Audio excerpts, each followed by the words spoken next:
अरे स्वतंत्र निवडून आलं तर मग ईव्हीएम बी होते ना ताई. मी ह्या जनतेला म्हणतो की भैया तुम्ही मायापासून बोर झाले असाल तर नको वोट द्या. सरळ माया जनतेला म्हणणार. मायापेक्षा अगर तुम्हाला चांगले लोक भेटत असतील तर त्याला वोट द्या. सुद्धा लढलेली होती, परंतु तुम्ही ही महानगरपालिकेची निवडणूक सुद्धा लढत आहे. हा पक्षाचा निर्णय होता कुठल्या की तुमचा स्वतःचा निर्णय होता? 9 नगरसेवक होते त्याच्यावाले बहुजन समाज पार्टीचे. वाटत होतं का 3ऱ्या नंबरची पार्टी आहे म्हणून आहे. आता लोकसभेची यादी मा घरी आणून देतील आणि विधानसभा लढवायला लागतील. फुकट तिकीट दिलं त्यानं म्हणले पैसे नाही घेतला होता असं म्हणतात लोक. पैसे घेतला माणूस आहे तर कोण दिला माय पैसे त्यानं मालूम करा आणि मला जेलात नेऊन टाकाव. सीधा हिसाब आहे. ते 9 नगरसेवक होते ना. पुऱ्या एरियामध्ये बहुजन समाज पार्टीचा माहोल होता.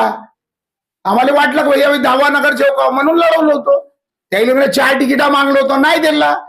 ते म्हणत आमचे हे लोक उभे करा ते लोक त्याचे लोक सगळ्याला ओळखतो नेते मी म्हणून नाही दिला. ते 2 देतो म्हणत नाही पाहिजे म्हणून आम्हाला पाहिजे तर 4.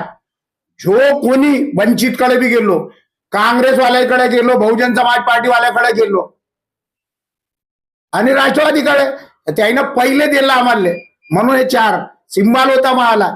कोणी उपकार नाही केला मायावर.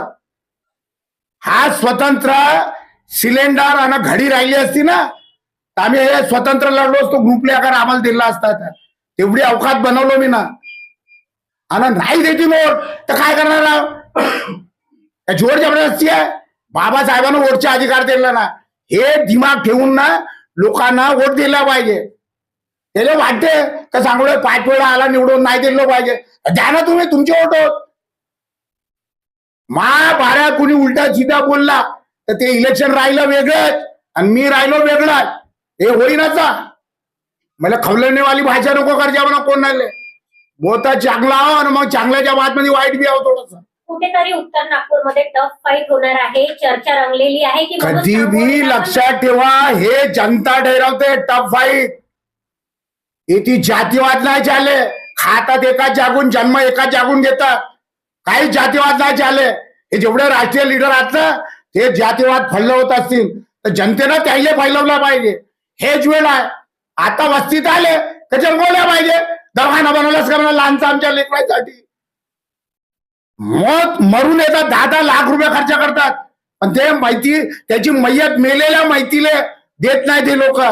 त्याच्या दवाखान्यावर काय सरकारनं कारवाई केली ना पाहिजे. फुकटचे पैसे आहेत मेहनतीचे पैसे आहेत लोकांचे.